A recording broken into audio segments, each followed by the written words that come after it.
Prepositions എന്ന് പറയുന്ന ടോപ്പിക്കിൽ നിന്നും മിക്കവാറും ഉള്ള എല്ലാ പരീക്ഷകളിലും നമുക്കൊരു ചോദ്യം പ്രതീക്ഷിക്കാം.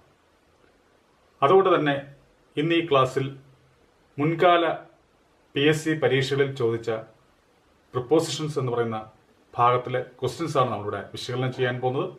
അപ്പോൾ എല്ലാവർക്കും ഒരിക്കൽ കൂടി രഞ്ജിത്ത് ഇംഗ്ലീഷിലേക്ക് സ്വാഗതം.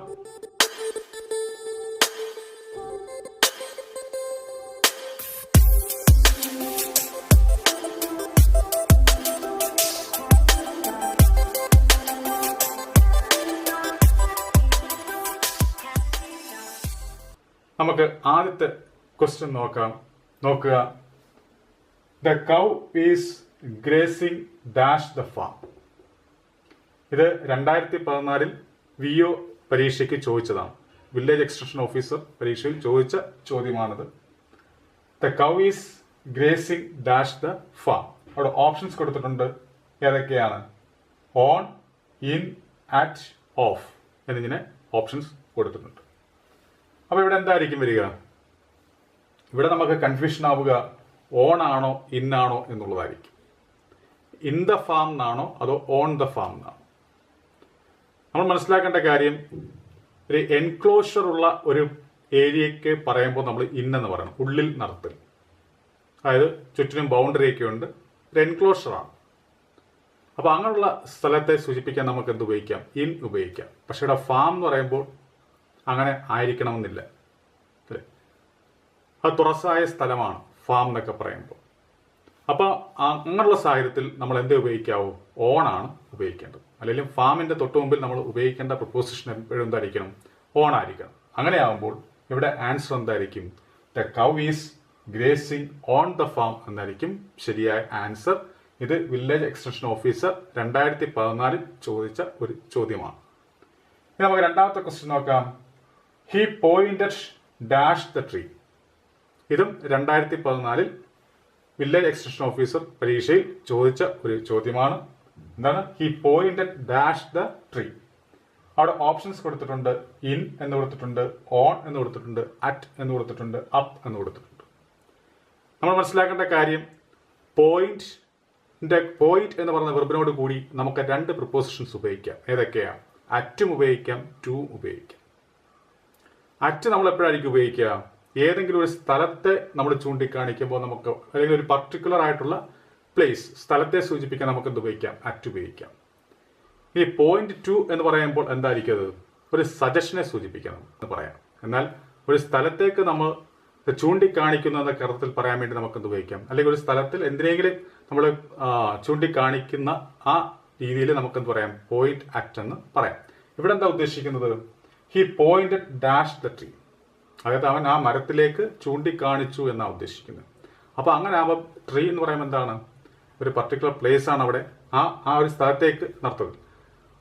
സ്ഥലം ആവണമെന്നില്ല, ഏതെങ്കിലും ഒബ്ജക്റ്റ് ആവാം, ഏതെങ്കിലും വസ്തുവാകാം, എന്തുമാകാം. അപ്പോൾ ഇവിടെ ട്രീ എന്ന് ഉദ്ദേശിക്കുമ്പോൾ ഒരു ഒബ്ജക്റ്റ് ആണെന്ന് നമുക്ക് വേണമെങ്കിൽ പരിഗണിക്കാം, ഒരു വസ്തു. അപ്പോൾ അവിടേക്ക് എന്ത് ചെയ്യുന്നു? ചൂണ്ടിക്കാണിക്കുന്നു. അപ്പോൾ അങ്ങനെ വരുമ്പോൾ ഇവിടെ ആൻസർ എന്തായിരിക്കും? പോയിന്റ് അറ്റ് എന്നായിരിക്കും. പിന്നെ നമ്മൾ മനസ്സിലാക്കേണ്ട കാര്യം, ഇവിടെ ടു എന്ന് പറയുന്ന ഓപ്ഷൻ തന്നിട്ടില്ല. ഇവിടെ അറ്റ് ഉണ്ട്, പിന്നെന്തുണ്ട്? ഈ പറയുന്ന പോലെ ഇന്നുണ്ട്, ഓൺ ഉണ്ട്, അപ്പ് ഉണ്ട്. അപ്പോൾ തീർച്ചയായിട്ടും ഇവിടെ അറ്റ് തന്നെയാണ് ആൻസറായി വരിക. അപ്പോൾ എന്താണ്? He pointed at the tree എന്നുള്ളതായിരിക്കും ശരിയായിട്ടുള്ള ആൻസർ. ഇനി നമ്മൾ മനസ്സിലാക്കേണ്ട കാര്യം, 2009 നടന്ന LD ടൈപ്പിസ്റ്റ് പരീക്ഷയിൽ നിന്നൊരു ചോദ്യമാണ്. എന്താണ് ആ ചോദ്യം? He's free dash his money എന്നാണ് ഇവിടെ ക്വസ്റ്റ്യൻ കൊടുത്തിരിക്കുന്നത്. അവിടെ ഓപ്ഷൻസ് എന്ന് പറയുന്നത് ഏതൊക്കെയാണ്? ഫ്രം ഉണ്ട്, ഓഫ് ഉണ്ട്, ഫോർ ഉണ്ട്, വിത്ത് ഉണ്ട്. ഇതിലേതായിരിക്കും ആൻസറായി വരിക എന്നുള്ളതാണ്. അപ്പൊ he's free dash his money എന്നാണ് കൊടുത്തിരിക്കുന്നത്.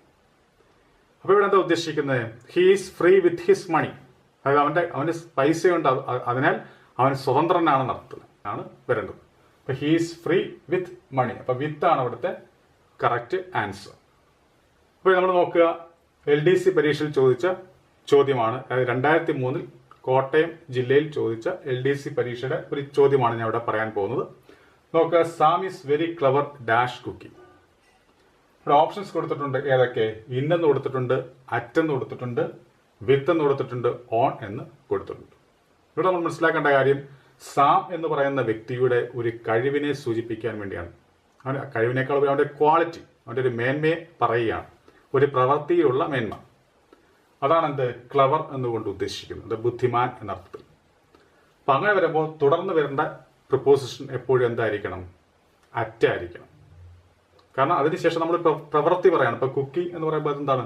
നമ്മുടെ ഒരു പ്രവൃത്തി, അവൻ ചെയ്യുന്ന ഒരു പ്രവൃത്തി, ആ പ്രവൃത്തിയിൽ അവൻ ബുദ്ധിമാനാണെന്ന് പറയാം. അപ്പൊ ആ പ്രവൃത്തിയിലുള്ള അവന്റെ കഴിവ് അല്ലെങ്കിൽ അവന്റെ മേന്മ പറയാം. അങ്ങനെയുള്ള സാഹചര്യത്തിൽ നമ്മൾ ആ കഴിവിന്റെയും അതുപോലെ തന്നെ തുടർന്നുള്ള ഈ പറയുന്ന വെർബ്, ആ വെർബിന്റെയും ഇടയ്ക്ക് നമ്മൾ ഏത് പ്രിപ്പോസിഷനെ ഉപയോഗിക്കാവൂ? അറ്റ് ഉപയോഗിക്കാവൂ. ഇവിടെ നോക്കുക, ക്ലവർ. ആ ക്ലവറിന് ശേഷം പിന്നെ ഒരു ഡാഷ് വന്നിട്ടുണ്ട്, അവിടെയാണ് പ്രിപ്പോസിഷൻ എഴുതേണ്ടത്. അതിനുശേഷം പറഞ്ഞിരിക്കുന്നു കുക്കി എന്ന് പറയുന്ന പ്രവൃത്തി പറയുന്നുണ്ട്. അപ്പൊ ഇവിടെ ക്ലവർ എന്ന് പറയുന്നത് മേന്മ, അവന്റെ ക്വാളിറ്റി, അത് കഴിഞ്ഞ് പിന്നെ ഒരു പ്രിപ്പോസിഷൻ എഴുതണം, എന്നിട്ട് അതിനുശേഷം ഒരു വെർബ് വന്നിരിക്കുന്നു. അങ്ങനെ വരുമ്പോൾ നമ്മളവിടെ എന്ത് ഉപയോഗിക്കാവൂ? അറ്റ് എന്ന് പറയുന്ന പ്രിപ്പോസിഷനെ ഉപയോഗിക്കാവൂ. അപ്പൊ ഇവിടുത്തെ ആൻസർ എങ്ങനെ ആയിരിക്കും? Sam is very clever at cooking എന്നുള്ളതായിരിക്കും ശരിയായിട്ടുള്ള ആൻസർ. ഇനി നോക്കുക, LD 2003, അതായത് 2003 പാലക്കാട് ചോദിച്ച LDC പരീക്ഷ.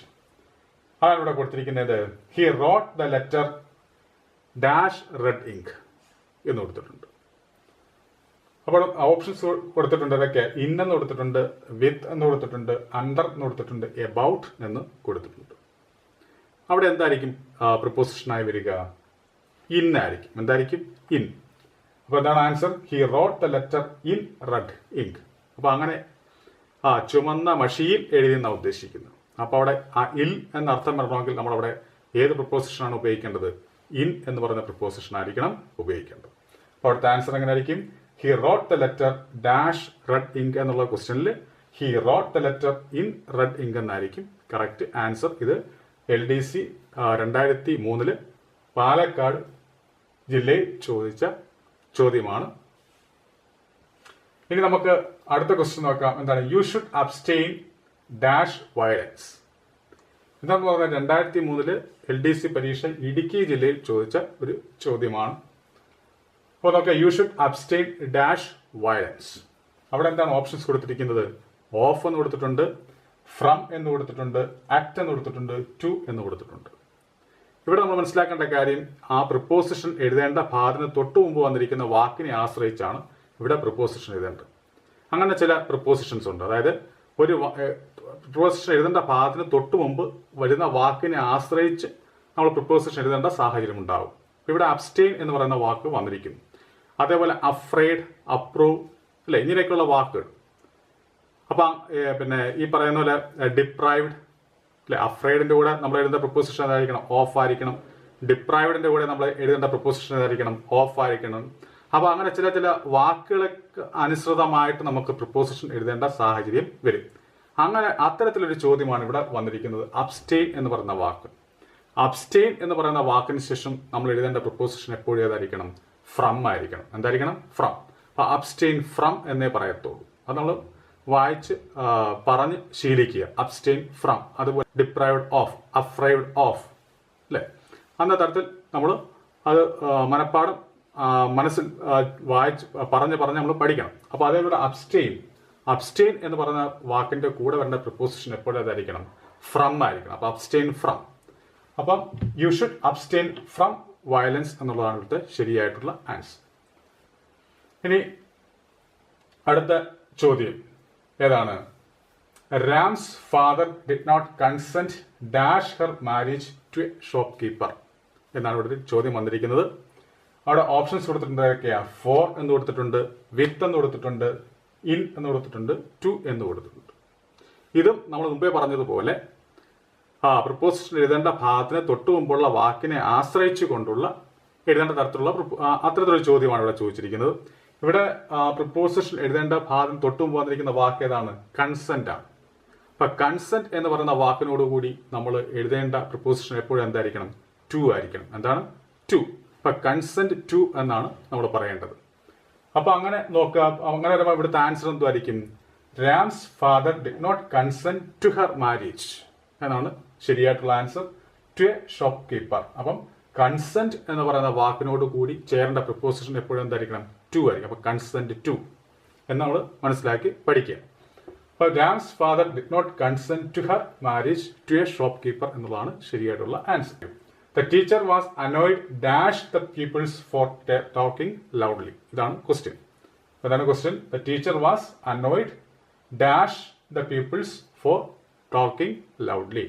അവിടെ ഓപ്ഷൻസ് കൊടുത്തിട്ടുണ്ട്. ഏതൊക്കെയാണ്? അറ്റ് എന്ന് കൊടുത്തിട്ടുണ്ട്, വിത്ത് എന്ന് കൊടുത്തിട്ടുണ്ട്, ടുവേഴ്സ് എന്ന് കൊടുത്തിട്ടുണ്ട്, എബൌട്ട് എന്ന് കൊടുത്തിട്ടുണ്ട്. അപ്പൊ ഇവിടെ എന്തായിരിക്കും ആൻസറായി വരിക? വിത്ത് ആയിരിക്കും. എന്തായിരിക്കും? വിത്ത്. അതായത് അനോയ് എന്ന് പറയുന്ന വാക്ക്, ആ വാക്കിന് ശേഷം നമ്മൾ വിത്ത് എഴുതും, ഫോർ എഴുതും. വിത്ത് നമ്മൾ എപ്പോഴായിരിക്കും എഴുതുക? വ്യക്തികളുമായി ബന്ധപ്പെട്ട് പറയുമ്പോൾ. ഈ പറയേണ്ട പ്രിപ്പോസിഷൻ എഴുതേണ്ട ശേഷം വ്യക്തികളാണ് വരുന്നതെങ്കിൽ നമ്മൾ ഈ അനോയ്ക്ക് ശേഷമുള്ള പ്രിപ്പോസിഷൻ എപ്പോഴും എന്തായിരിക്കണം? വിത്ത് ആയിരിക്കണം. അപ്പൊ നോക്കുക, the teacher was annoyed with the peoples. Peoples എന്ന് വെച്ചാൽ എന്താ ഉദ്ദേശിക്കുന്നത്? കുട്ടികൾ എന്നർത്ഥത്തിലാണ്, സ്റ്റുഡൻസ് എന്നർത്ഥത്തിലാണ് പീപ്പിൾസ് കൊണ്ട് ഉദ്ദേശിക്കുന്നത്. അപ്പൊ പീപ്പിൾസ് സ്റ്റുഡൻസ് ആണല്ലോ, അതെന്ന് പറയുന്നത് എന്തായിരിക്കും? വ്യക്തികളായിരിക്കും. അപ്പം അവിടെ വ്യക്തികൾ വന്നതുകൊണ്ടാണ് നമ്മളിവിടെ വിത്ത് ഉപയോഗിച്ചത്. എന്തിനു ശേഷം? അനോയ് എന്ന് പറയുന്ന വെർബിന് ശേഷം. അപ്പൊ അനോയ് എന്ന് പറയുന്ന വെർബിന് ശേഷം നമുക്ക് വിത്ത് എഴുതാം, ഫോറും എഴുതാം. വിത്ത് എഴുതേണ്ടത് എപ്പോഴായിരിക്കണം? ഈ പ്രിപ്പോസിഷന് ശേഷം വ്യക്തികൾ വരികയാണെങ്കിൽ നമ്മളവിടെ എന്ത് ഉപയോഗിക്കണം? വിത്ത് എന്ന് എഴുതണം. അപ്പൊ ഇവിടെ ദ പീപ്പിൾസ് എന്ന് പറയുന്നത് എന്താണ്? വ്യക്തികളാണ്. അതുകൊണ്ട് നമ്മൾ എന്ത് ചെയ്തു? അനോയ്ക്ക് ശേഷം നമ്മൾ വിത്ത് എന്ന് എഴുതി. അപ്പം the teacher was annoyed with the peoples. പിന്നീട് അവിടെ ഫോർ വന്നിട്ടുണ്ട്, ഫോർ ടോക്കിംഗ് ലൗഡ്ലി. ഫോറിന് ശേഷം, അതായത് ഫോർ എന്ന് പറയുന്ന പ്രിപ്പോസിഷൻ എഴുതാനുള്ള കാരണം എന്താ? അതിനുശേഷം വന്നിരിക്കുന്നത് ടോക്കിംഗ് ലൗഡ്ലി എന്നാണ്. അപ്പൊ വ്യക്തികളല്ല, വ്യക്തികൾ ഒഴിച്ച് ബാക്കി എന്ത് വന്നാലും നമ്മൾ എന്ത് ഉപയോഗിക്കണം? ഫോർ ഉപയോഗിക്കണം. അപ്പൊ ടോക്കിംഗ് ലൗഡ്ലി എന്ന് പറയുമ്പോൾ എന്താണ്? വെർബാണ് ടോക്കിംഗ് എന്ന് പറയുന്നത്. ലൗഡ്ലി എന്ന് പറയുന്നത് അവിടുത്തെ ആഡ്വർബാണ്. അതായത് ഇവിടെ വ്യക്തികളല്ല വന്നിരിക്കുന്നത്. ഈ പ്രിപ്പോസിഷൻ ഫോർ എഴുതേണ്ട ഭാഗത്തിന് ശേഷം വ്യക്തികളല്ല വന്നിരിക്കുന്നത്. അതുകൊണ്ട് നമ്മൾ അവിടെ എന്തെഴുതി? ഫോർ എന്ന് എഴുതി. എന്നാൽ വ്യക്തികളായിരുന്നെങ്കിലോ നമ്മളവിടെ വിത്ത് എന്ന് എഴുതണം. അപ്പോൾ the teacher was annoyed with the peoples for talking loudly. ഇവിടെ ക്വസ്റ്റ്യൻ എന്തായിരുന്നു? ഈ അനോയ്ഡിന് ശേഷം ഡാഷ് വന്നിട്ടുണ്ട്, ഒറ്റ ഡാഷേ അവിടെ തന്നിട്ടുള്ളൂ. അപ്പോൾ എഴുതേണ്ട ഓപ്ഷൻസ് ആണ് ഇതൊക്കെ: അറ്റും, വിത്തും, ടുവേഴ്സും, അബൌട്ടും. അപ്പൊ അങ്ങനെ വന്ന സാഹചര്യത്തിൽ നമ്മൾ ഈ പ്രിപ്പോസിഷൻ എഴുതേണ്ട ഭാഗത്തിന് എന്ത് വന്നിരിക്കുന്നു? വ്യക്തികൾ വന്നിരിക്കുന്നു. അങ്ങനെ വ്യക്തികൾ വന്നതുകൊണ്ട് നമ്മളോട് എന്ത് ഉപയോഗിച്ചു? വിത്ത് ഉപയോഗിച്ചു. അപ്പൊ അടുത്ത ക്വസ്റ്റ്യൻ നോക്കുക. എന്താണ്? The first person to congratulate me dash my success was my teacher എന്നാണ് പറഞ്ഞിരിക്കുന്നത്. ഇവിടെ ഓപ്ഷൻസ് കൊടുത്തിട്ടുണ്ട്. ഏതൊക്കെയാണ്? ഇൻ എന്ന് കൊടുത്തിട്ടുണ്ട്, ഓൺ എന്ന് കൊടുത്തിട്ടുണ്ട്, ഫോർ എന്ന് കൊടുത്തിട്ടുണ്ട്, എബൌട്ട് എന്ന് കൊടുത്തിട്ടുണ്ട്. അപ്പൊ നമ്മൾ മനസ്സിലാക്കേണ്ട കാര്യം കൺഗ്രാറ്റുലേറ്റും കൺഗ്രാറ്റുലേഷനും. കൺഗ്രാറ്റുലേറ്റ് എന്നാണെങ്കിൽ തുറന്നു വരേണ്ട പ്രിപ്പോസിഷൻ എന്തായിരിക്കണം? ഓൺ എന്നായിരിക്കണം. എന്നാൽ കൺഗ്രാറ്റുലേഷൻ ആണെങ്കിലോ ഫോർ ആയിരിക്കണം വരേണ്ടത്. അപ്പൊ കൺഗ്രാറ്റുലേറ്റ് ഓണും കൺഗ്രാറ്റുലേഷൻ ഫോർ. അപ്പൊ കൺഗ്രാറ്റുലേറ്റ് എന്നാണെങ്കിൽ ഓൺ, കൺഗ്രാറ്റുലേഷൻ എന്നാണെങ്കിലോ ഫോർ ഉപയോഗിക്കണം. അതാണ് തമ്മിലുള്ള വ്യത്യാസം. ഇവിടെ പലരും ഫോർ ഒക്കെ എഴുതാൻ ചാൻസ് ഉണ്ട്. കാരണം കൺഗ്രാറ്റുലേഷൻ എന്നൊക്കെ പഠിച്ചു വെച്ചുകൊണ്ട് ഫോർ എഴുതാം. പക്ഷേ ഇവിടെ വന്നിരിക്കുന്നത് എന്താണ്? കൺഗ്രാറ്റുലേറ്റ് എന്നാണ്. അപ്പൊ കൺഗ്രാറ്റുലേറ്റ് എന്ന് വരുമ്പോൾ നമ്മൾ ഓൺ ഉപയോഗിക്കണം. കൺഗ്രാറ്റുലേഷൻ ആണെങ്കിലോ ഫോർ ആണ് ഉപയോഗിക്കേണ്ടത്. അപ്പൊ ഇവിടുത്തെ ആൻസർ എങ്ങനെ ആയിരിക്കും? The first person to congratulate me on my success എന്നാണ് പറയേണ്ടത്. അപ്പൊ ഇവിടെ ഓൺ ആണ് വരേണ്ടത്. കാരണം എന്താ? കൺഗ്രാറ്റുലേറ്റ് എന്നാണ് വന്നിരിക്കുന്നത്. അപ്പൊ ഇവിടുത്തെ ആൻസർ എന്ന് പറയുന്നത് ഓൺ ആയിരിക്കും. അപ്പൊ the first person to congratulate me on my success was my teacher എന്നാണ് ശരിയായിട്ടുള്ള ആൻസർ. അപ്പോൾ ഈ ക്ലാസ് നിങ്ങൾക്ക് എല്ലാവർക്കും മനസ്സിലായി ഞാൻ കരുതുന്നു. അങ്ങനെ മനസ്സിലായിട്ടുണ്ടെങ്കിൽ തീർച്ചയായിട്ടും നിങ്ങൾ ലൈക്ക് ചെയ്യുക, ഷെയർ ചെയ്യുക. അതുപോലെ തന്നെ എൻ്റെ ക്ലാസ്സുകൾ ആദ്യമായി കാണുന്നവർ തുടർന്നുള്ള ക്ലാസ്സുകൾ നിങ്ങളുടെ ഇമെയിലേക്ക് ലഭിക്കാൻ വേണ്ടി താഴെ കാണുന്ന സബ്സ്ക്രൈബ് ബട്ടൺ ക്ലിക്ക് ചെയ്ത് എൻ്റെ ചാനൽ സബ്സ്ക്രൈബ് ചെയ്യുക. പിന്നെ ഞാൻ ഇതുവരെ എൻ്റെ ചാനൽ ചെയ്ത ക്ലാസ്സുകൾ നിങ്ങൾക്ക് കാണണമെങ്കിൽ ഈ വീഡിയോയ്ക്ക് താഴെ ഡിസ്ക്രിപ്ഷൻ ബോക്സിൽ ഞാൻ ലിങ്കുകൾ കൊടുത്തിട്ടുണ്ട്. ഇതുവരെ ഞാൻ ഈ ചാനലിൽ പോസ്റ്റ് ചെയ്ത ക്ലാസ്സുകൾ എല്ലാത്തിൻ്റെയും കൂടെ ലിങ്ക് ഞാൻ കൊടുത്തിട്ടുണ്ട്. അപ്പോൾ അവിടെ കയറി കഴിഞ്ഞാൽ ആ ലിങ്കിലൂടെ നിങ്ങൾക്ക് എന്ത് ചെയ്യാം? ഇതുവരെയുള്ള എൻ്റെ ക്ലാസ്സുകളെല്ലാം കാണാവുന്നതാണ്. അപ്പോൾ എല്ലാവർക്കും നല്ലൊരു വിജയം ആശംസിച്ചുകൊണ്ട് ഞാൻ നിർത്തുന്നു. നന്ദി, നമസ്കാരം.